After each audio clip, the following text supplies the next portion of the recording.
Teddy bear. Teddy bear. Hi, everyone. Hello. Okay.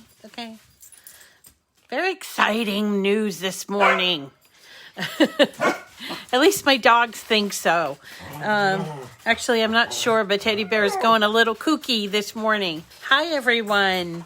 It's Rita from Miss Rita to the Rescue, and I'm here for Cricut Chat this morning, which is Thursday, November 12th.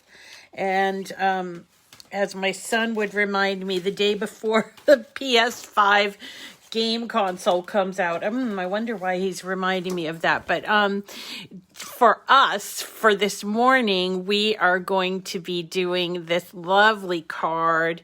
I hope that the lighting is okay.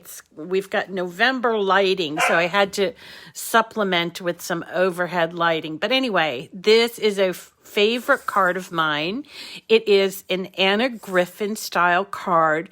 It's not nearly as delicate and intricate as some of her other intricate cut cards, but I just love this giant snowflake, and I did it up with some colors from the movie Frozen. I just love that movie, and the coloring, just, the blues and the purple and the silver and white, they seem to go really well together, and they sort of pop. And the great thing that I wanted to spend a lot of time on today is having to do with this. I'm not sure if the lighting is showing you this, but this is a silver foil using the Cricut Foil Transfer Kit.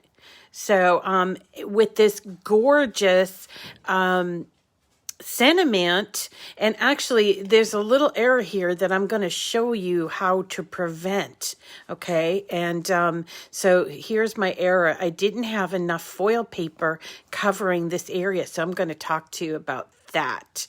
We're also going to just talk about foil in general, and in terms of, I've seen some people doing some really wonderful things with foil, 2 colors and more than 1 color foil projects, and I want to show you that it can be done. And look, I actually did it yesterday, this very basic let's see, there's the lighting. Here we go. Okay, so on the left is gold, and on the right is silver, and I did the same tag, and I want to show you how you can achieve that. And then when we go over gift tags, we'll show you again how this works.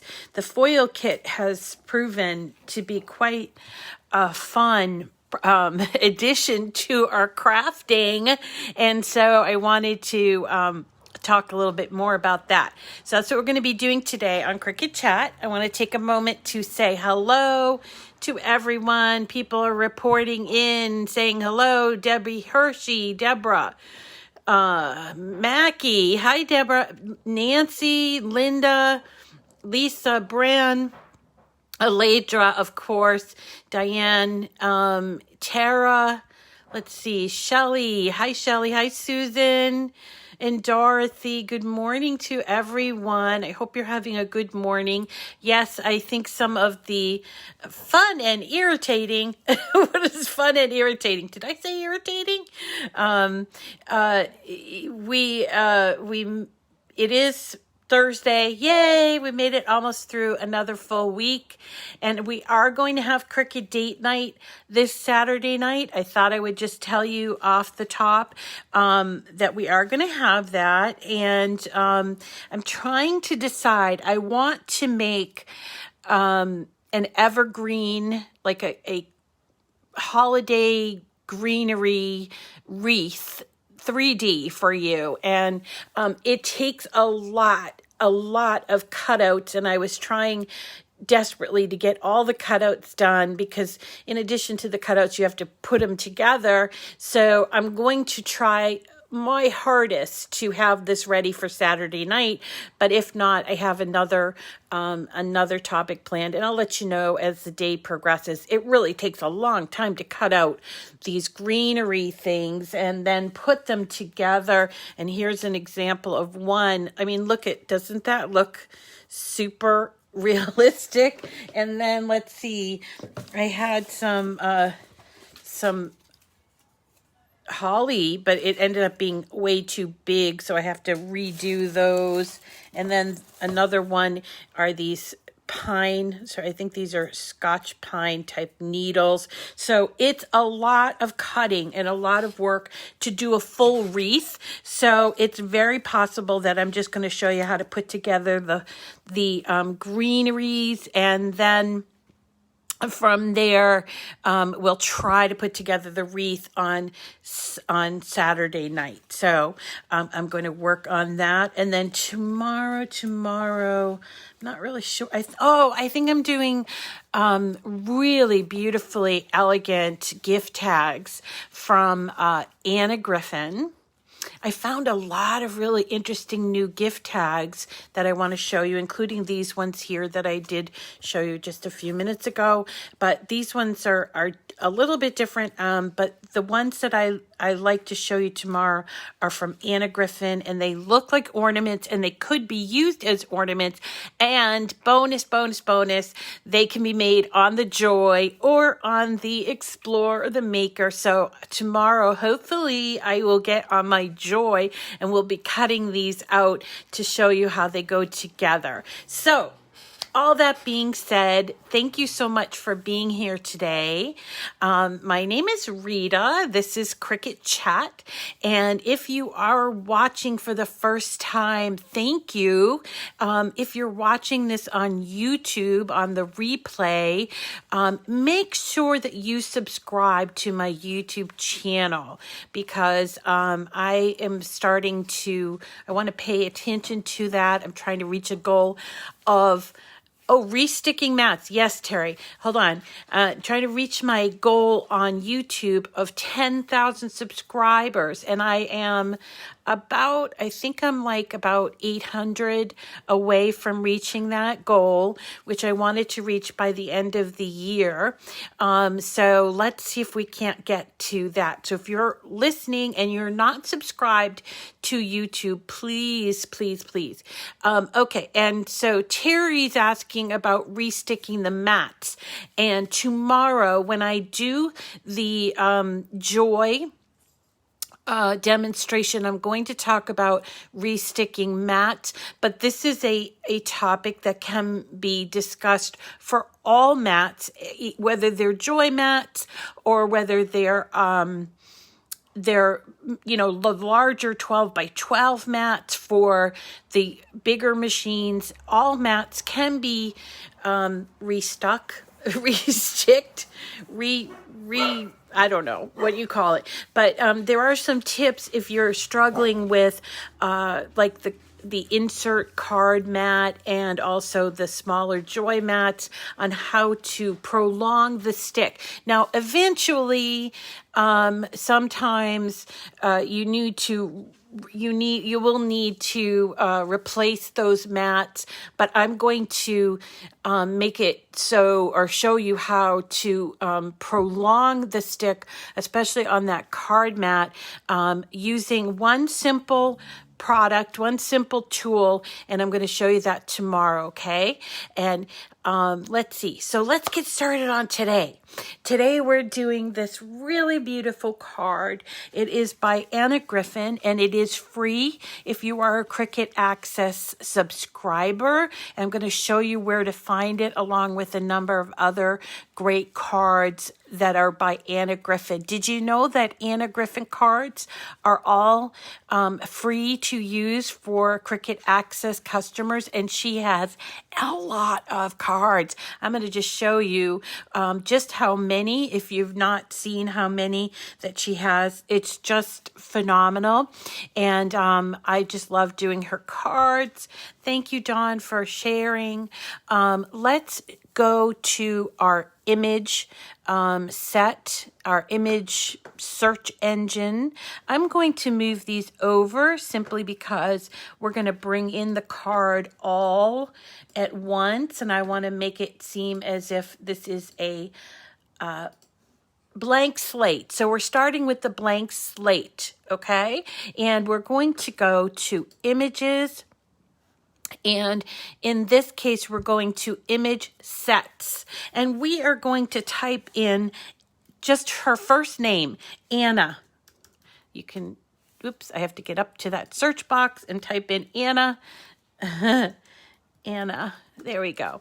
And you will see that there are 44 results. That means that there are 44, let's see, 44. I'm just trying to get my picture to be a little better. Sorry. So there are 44 image sets that are Anna Griffin image sets, and you'll notice that they all have this A on the side, and that means Cricut Access. So that was something that happened, about 11 months ago, and okay, Mary, jury duty. Thank you for doing your civic duty, Mary. It's okay. You can watch the replay.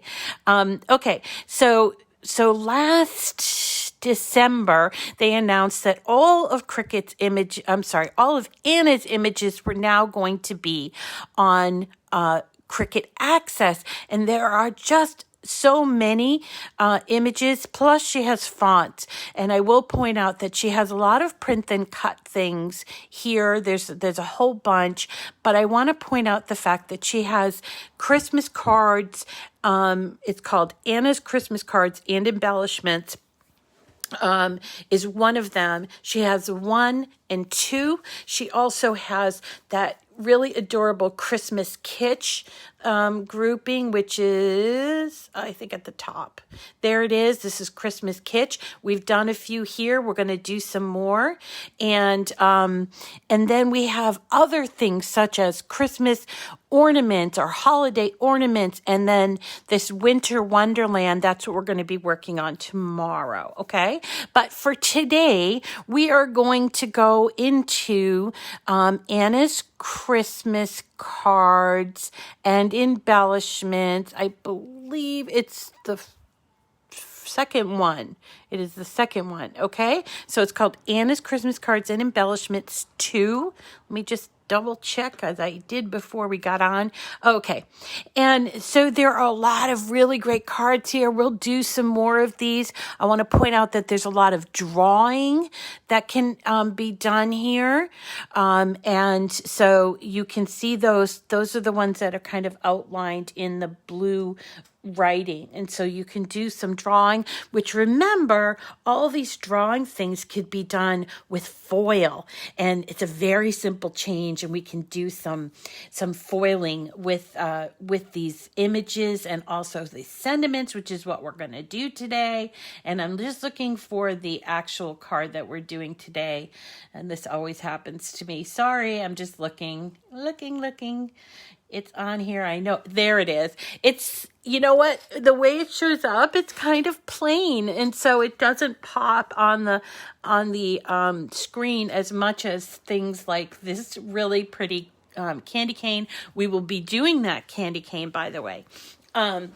Soon, upcoming. So here it is. It's called the Sparkling Snowflake Layered Card. So we're going to click on that, and you'll notice that goes down here, and it's sort of like in a repository waiting, because we also want to look for a sentiment.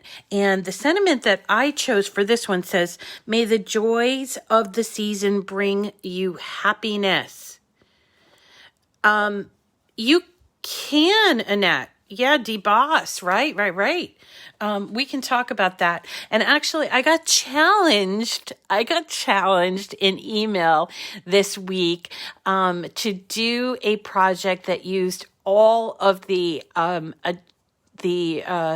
adaptive tool pieces, points. So I've been, sort of chewing on that, how I can do that. And that includes perforation, deboss, wavy, scoring, engraving. I'm trying to figure out how I would include engraving. But so there's quite a few of those tools, and I got challenged, so I'm going to be working on that.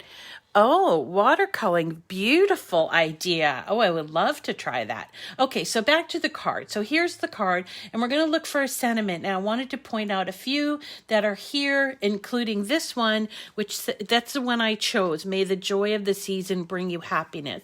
And the thing is that a number of her sentiments do have the word Christmas in it, and not everybody celebrates Christmas. And so I thought this was a great card just for people who might celebrate the season, the holiday season. And so I wanted the sentiment to reflect that.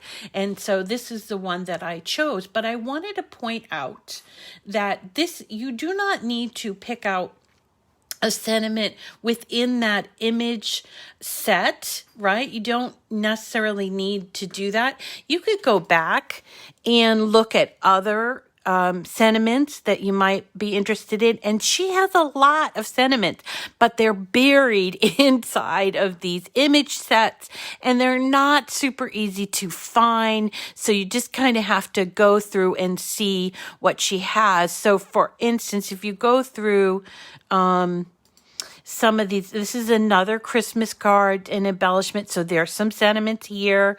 Merry Christmas, season's greetings, Happy Christmas. So there's some here. Sending Christmas cheer, peace on earth. Greetings of the season would work. So let's choose that one. And then just kind of go around into all of these, especially the ones that are cards. So for instance, where is that card set? I believe it's lace cards and embellishments. Also has sentiments that, right? So happy for you. So if you wanted to do something that wasn't Christmas, but it had the look of a seasonal card, this is a good one for you. And you could just choose your sentiment and make your own card and gear it towards someone, their particular, because people have birthdays at Christmas time. In fact, my father's birthday was 1 week before Christmas, and I had a friend whose birthday was on Christmas, and he always felt gypped. So, so his parents always bought him a birthday cake that had nothing to do with Christmas, so that he wouldn't feel so gypped of having his birthday on Christmas Day. So anyway, let's see. So we're going to select these particular sentiments. We're going to pull them in. And let's see. So the card comes in rather small. So there's the card, and it comes in with an envelope. So what do we do first? When you're me, you ungroup it and you eliminate the envelope. However, I want to point out that it's not that I don't use envelopes. I generally just buy envelopes, and I just, unless I'm hand giving the card, I mostly mail my cards, and I just don't like to put a whole lot of time and effort into the envelope because it's just going to go through the postal system. But if you want the card, that's fine. Keep it in there. But I usually eliminate it. Now, the only thing I would say is if you decide to keep the envelope, make sure when you're resizing that you're resizing all together so that the envelope actually fits the card, right? Okay, so let me also, when I ungrouped, it ungroups the whole grouping of the card. So we want to regroup it after we take off the envelope, and then we're going to resize it. Now, these cards tend to do better when they are bigger because there's a lot of detail. However, this could most certainly be cut on the joy by using our little lop off method. You cannot do foil on the joy, but you could certainly cut this card on the joy, and you could just basically remove the scoring and just sort of build a card on the top of your base. Okay, but the way that this one is designed, I think it looks better as a 5 by 7 inch card, which means the width has to be 10 to, when unfolded, it will be 5 by 7, and 5 by 7 is a standard size for a card, okay? Now let's unpack this card. We're going to ungroup it, and you'll notice it has this piece first, and then it has 1, 2, 3, and then this is our very inside card. So although I've always told you, you can choose whatever color you want, I think it's really helpful to see the colors of these and how it changes up. Okay. So so in this case, 3 and actually 4 colors of gray is too gray for my taste. So I want to make some color in there. So I'm going to leave this second piece as silver, and we can just leave that color. But let's change these two and then the innermost piece to like the blue or the violet colors, just so you can get a feel for how they look. So I'm changing this one to blue, and I'm going to change this one to a violet, and then this one, which is our base, we'll talk about in a second. So now once we put all of these here, you see the base is showing up as this gray. I still don't love that. So I'm going to, I have to ungroup, I don't necessarily have to ungroup, but what I have to do something slightly different for the base, and that is look over to the right, and you'll see that it's a score and a cut in that attached piece, okay? And so what that means is that I need to click on the part that's the actual cutout, and I can change the color from here. And so I'm going to choose this nice bright blue, and you see once we get them all realigned, let me just realign these. All right, so here we go. So we'll have white. Isn't that gorgeous? It's so much different. When you put a little bit of color, it makes it really pop. So what I'm going to do for this card is this is going to be white cardstock. And I am going to cut this on Cricut Cut, because these little, like I would call those like the arrow, not the head, but the tails of an arrow. They are very intricate, and I would choose Cricut Cut for this cut. This one here I'm going to do in glitter, silver glitter, or I could do it in white glitter. That's another thing. But I think I like silver because I want for my sentiment to be silver using the foil. So I think I'll keep that as silver glitter. Okay. And then I just have some basic, like a light blue, a nice little violet blue, and then this is the piece that we're going to put the sentiment on. Okay. So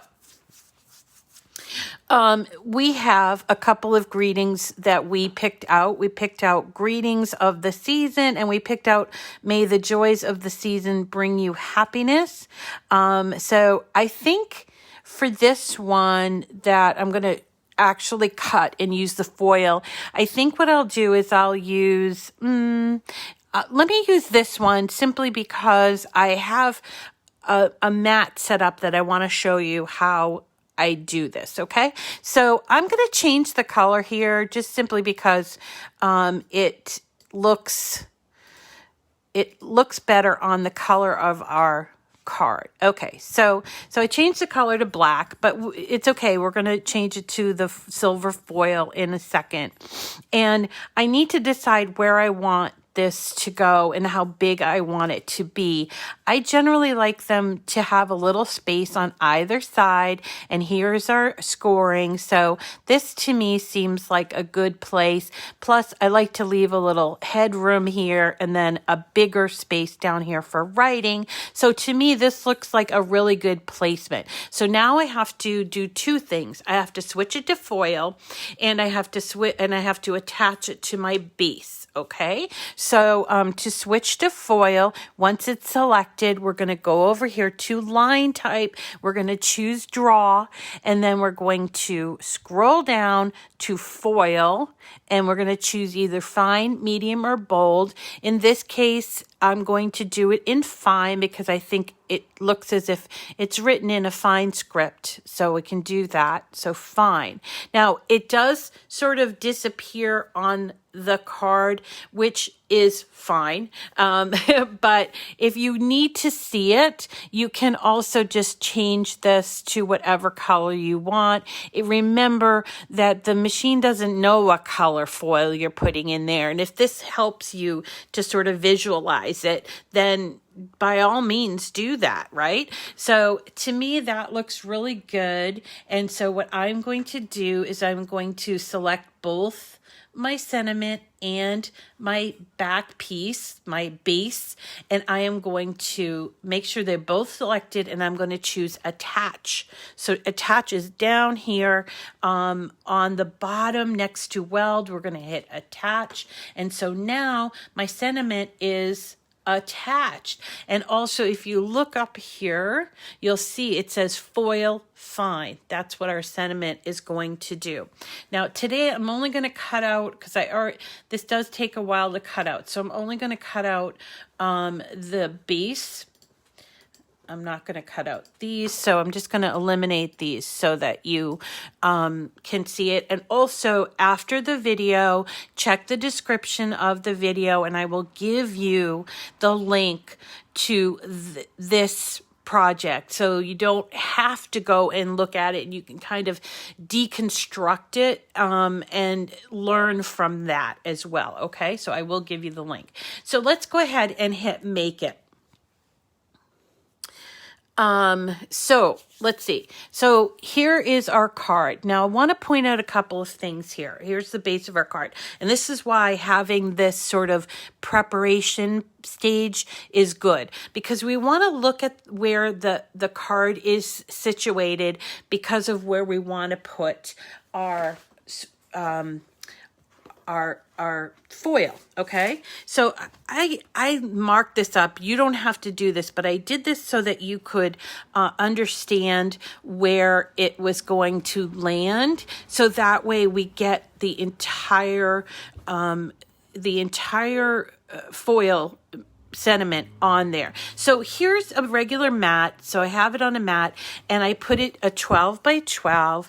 And so here is, this mark is 6 inches. But one of the things that you need to understand about the way that the Design Space puts things on a mat is that there is a 1/4 of an inch all around, top, bottom, and the 2 sides on this. That's just so that, and I know it can be a little frustrating to some, but that's so that the machine has a way around whatever material you have. So when putting paper on the mat and looking at where the sentiment lies and that type of thing, you need to consider this when you put the paper on the mat. And I only say this because I use a lot of 8.5 by 11 inch paper, and so sometimes it's so close that I sometimes have to move the paper on the mat. And in this case,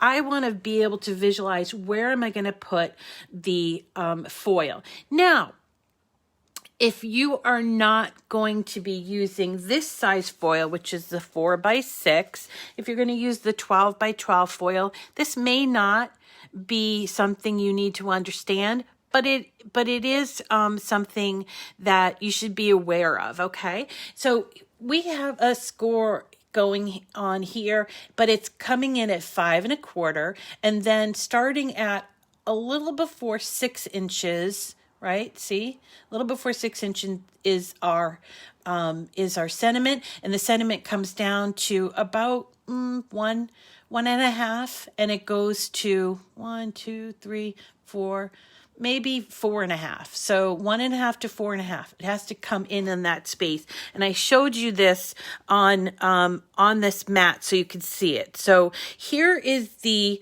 extreme middle of the actual piece of paper, but I put a little arrow here, that's where my scoring's going to happen. So I don't want to have my foil, because I want to put my foil on before I even put this mat in.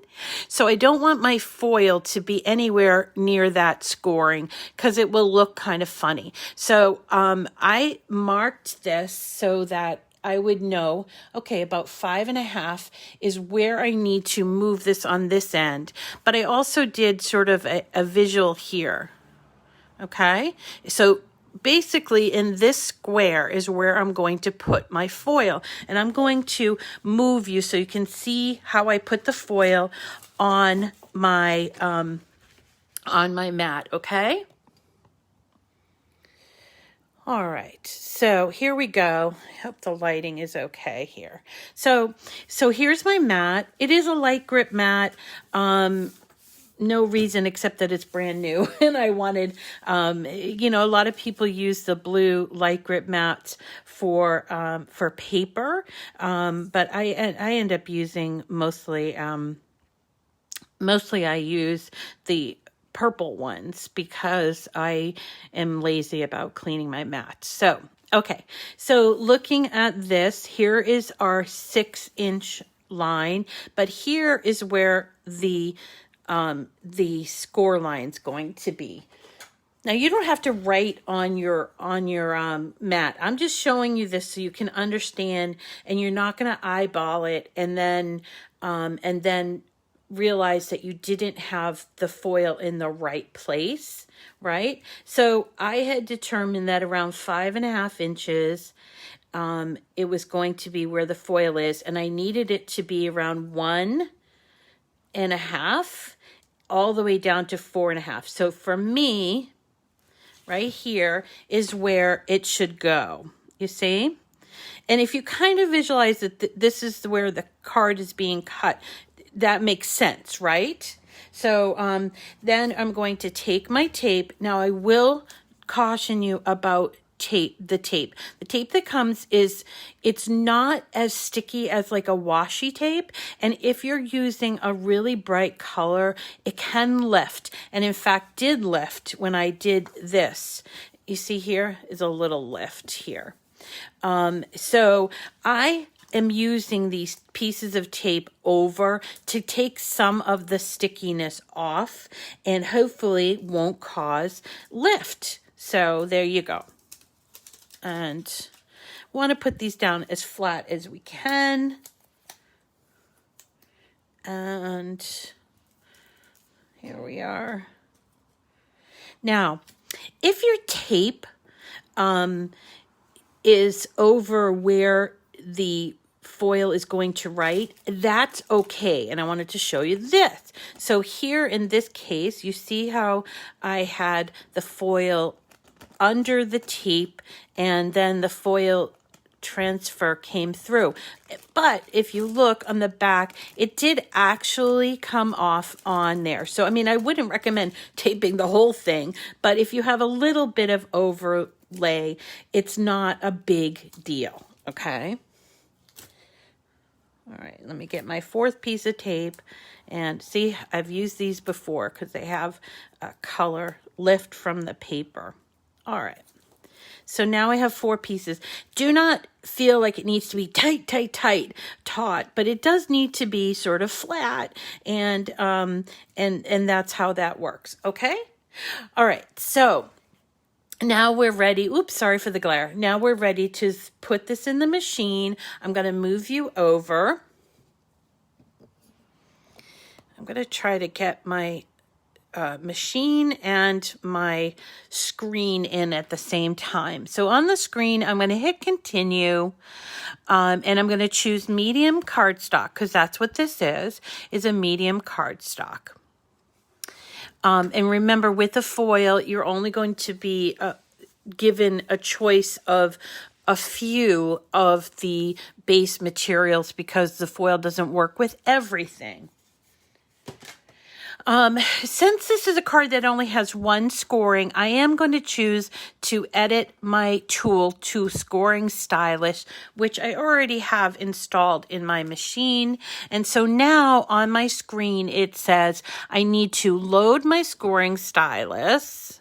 There we go.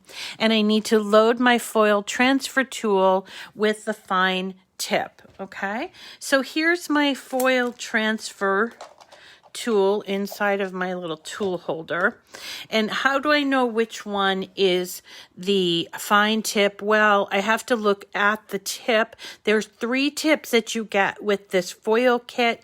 They all come in the same kit, so you don't have to buy all these different kinds of tips, although they do sell these separately in case you lose them, okay? So I know it's fine because it only has 1 line across, and then the medium has 2 lines, and the bold has 3 lines. And by the way, if you didn't know this, your machine, if you have a Maker or an Explorer, it has this cute little drawer that I put all my stuff in, and it has a magnetic space right here. This is where I put my tips. I suppose I could put them in the bottom here, but I just like that this is magnetic, so I don't know. If something came along, they wouldn't go rolling off my workspace, you see? So that's where I store them. So I have my tip 1, the fine tip, and I'm going to take out my blade with the housing, put it aside. I'm going to put that in there. And now I'm going to take my mat that has my carefully aligned foil, and I'm going to put it in to my machine. And again, don't feel like you need to put those lines there. This is me being very precise. It's something that, like, when I did a lot of knitting and I did a lot of sewing, that I wanted to visualize how things were going to look. And so that's where that comes from. You learned something new, Charity. I'm so glad. All right. So now I have in my tip, I have in my mat. The mat has the foil. My light is blinking. I'm going to hit the blinking light, and it's going to prepare the mat and make sure that I have the correct tools in there, and it's going to do well. So what just happened? My scoring stylist did the scoring right where we said it was going to. Yes, exactly where we said it was going to. Now my machine stopped, and you will see on the screen, go back to the screen, that it's telling me the next step is I need to put the tip in and do the foil. Well, I've already done that. So I'm just going to hit that blinking light again and let it do its stuff. Go back here. And now it is doing, as you can see, and it goes into B clamp, not A clamp. A clamp is for the scoring stylus or the pens. And by the way, I didn't mention this, but pens also do sentiments. That's what we did before the foiling started. And some people prefer like the gel pens. I like the gel pens as well. I like using pens, but I wanted to show you an alternative as well for today. Okay, so while we're waiting for that to finish up, I'm just going to get my little pieces ready so I can show you how to put this together.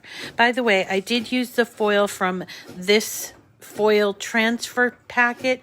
It's called the Metallic Sampler. It comes with 3 different metal foils. Holding it upside down, but so gold, silver, and rose gold, and you will get 24 sheets plus your tape, and the 24 sheets, I believe, is what that makes it 8 sheets each. And by the way, you can, if you're as frugal as I am, you can actually use part of it and save the rest of it for another application, but you have to be very, very certain that you've put your foil in the right place, okay? So now it's telling me the foiling is done, and on my screen it says do not unload the mat, which I am not going to do. I'm just opening up the clamp and putting in my housing and blade there. And now I have to remember to go onto my card and remove And I'm going to try to do it as carefully as possible because I don't want any lifting of that blue to come on. I have a little tiny lift there.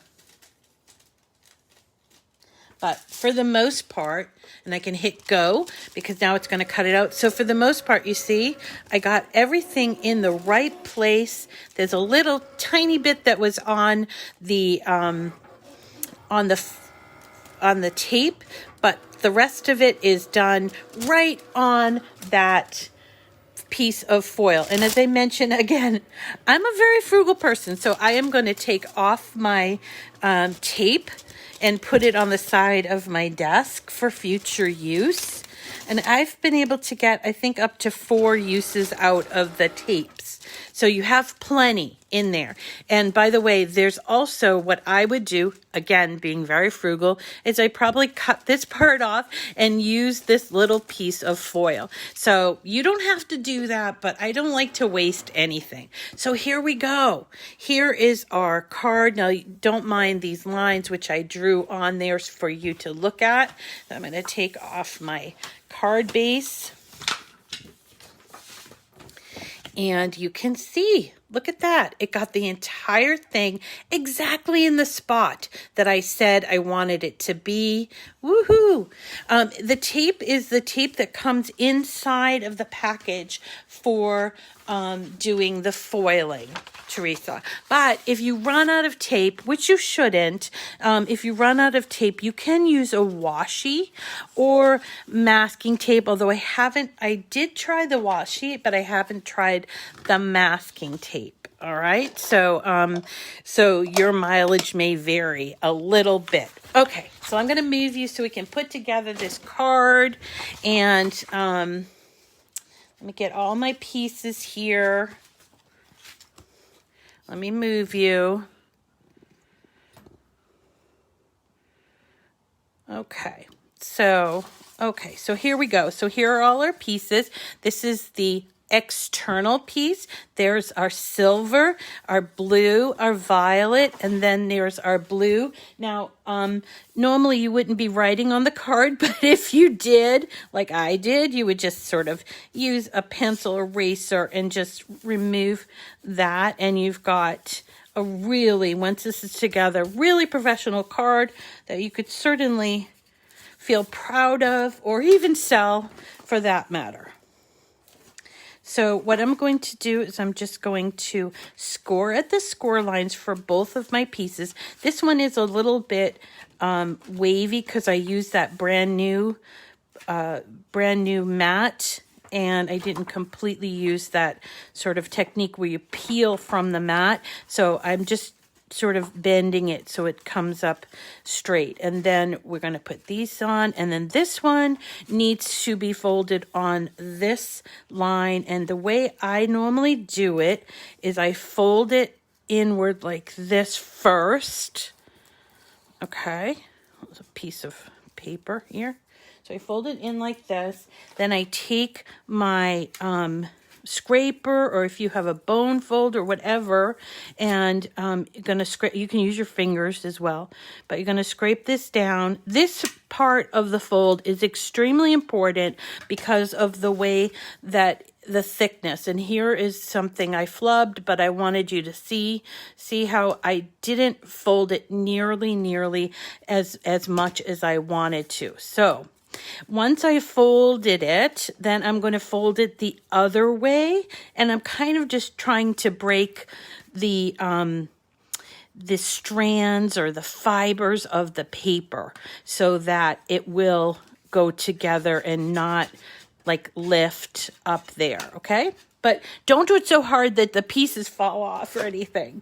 Okay, so here is our external piece, and then we're going to save the very innermost for last, but then we have these. Now I'm using glue. Today I think I'll use this one, which is Barely Art Precision Craft Glue, which I really like because it has a very nice tip. It even has an even smaller tip, but I like this one.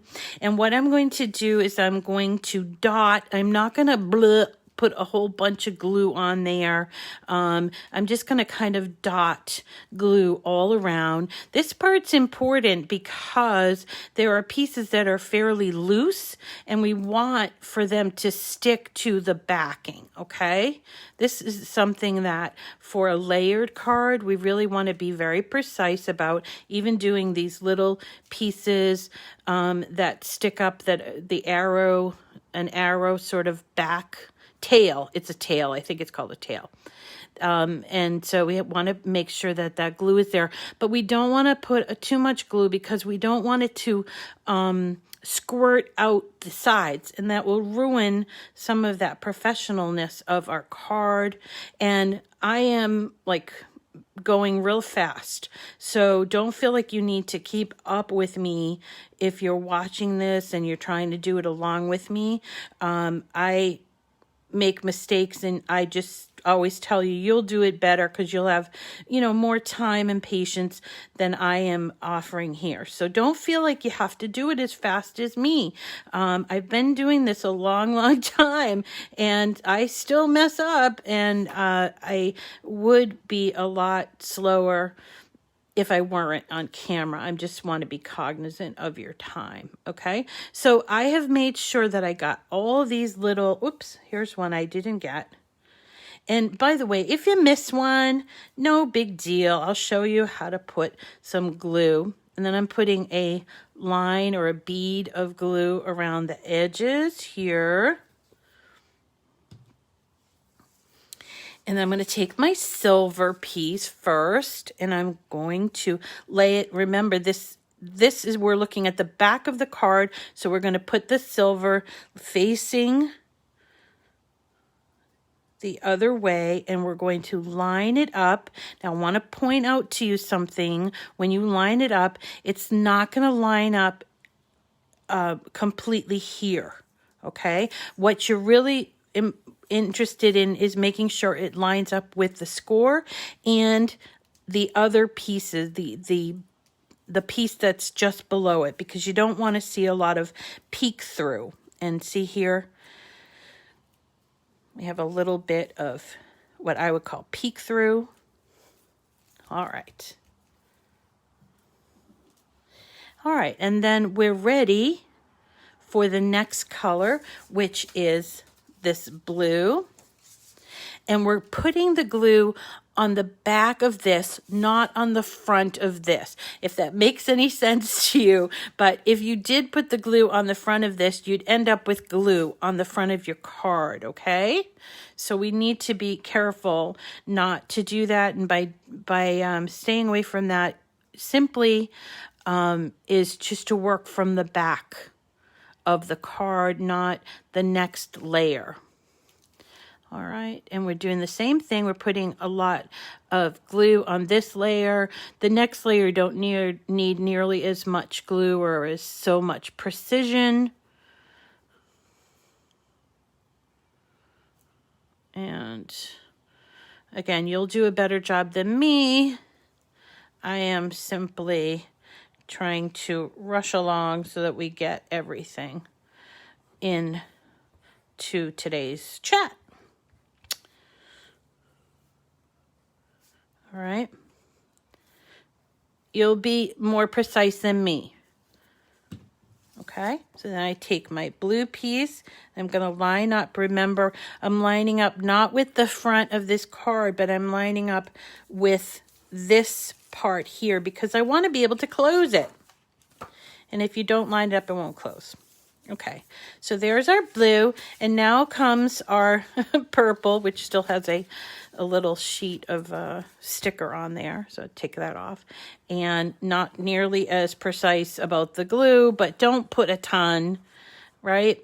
Don't put a super ton of it, but just, no, don't have to be nearly as precise. And then here goes the last of the sandwiched pieces.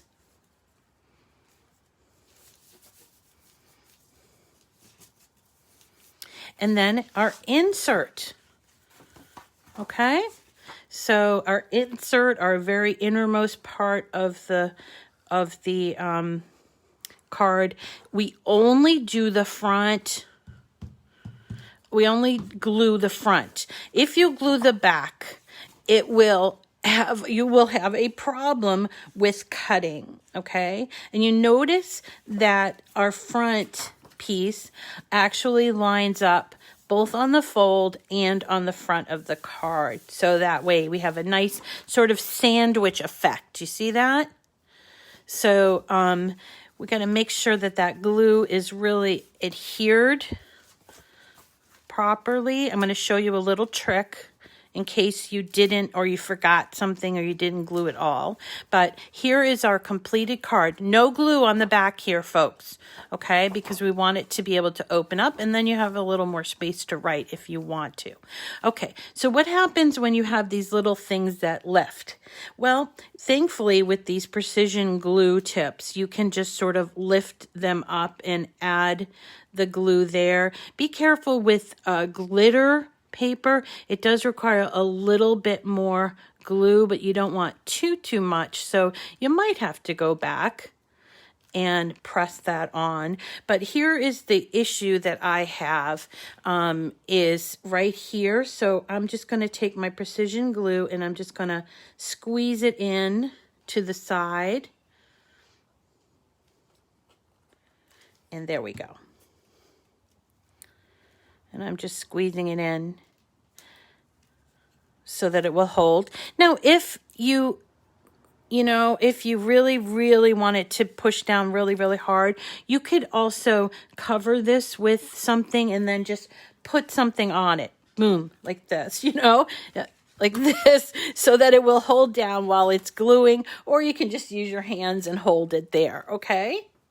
So that is it for this card. This is a beautiful card that we made even more beautiful with glitter and some color, and also our foil insert. May the joys of the season bring you happiness in the silver. So pretty. I think the only thing that's missing is some sort of, like how they say in Hallmark, they usually put a little stamp there.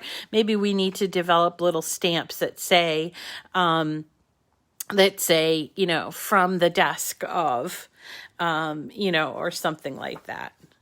All right, so that is our Anna Griffin card. Definitely explore all of those wonderful cards that are available when you go to image sets and you type in the name Anna, because there are so many. I have not used all of them, and I've been trying to use them all. So that is something to explore and sort of look at. And we will continue to do more on Anna as well as time goes on. So that's it for today, folks. I wanted to make sure in detail you understood how these cards work, and I hope that I did accomplish that. And if you are watching on YouTube or on the replay, I would love it if you subscribe to my channel. Maybe you liked this video and share it. Definitely share it. And I really appreciate it. Thank you, everyone, for coming today. I hope you have a wonderful day, and we'll see you again tomorrow. Okay, take care.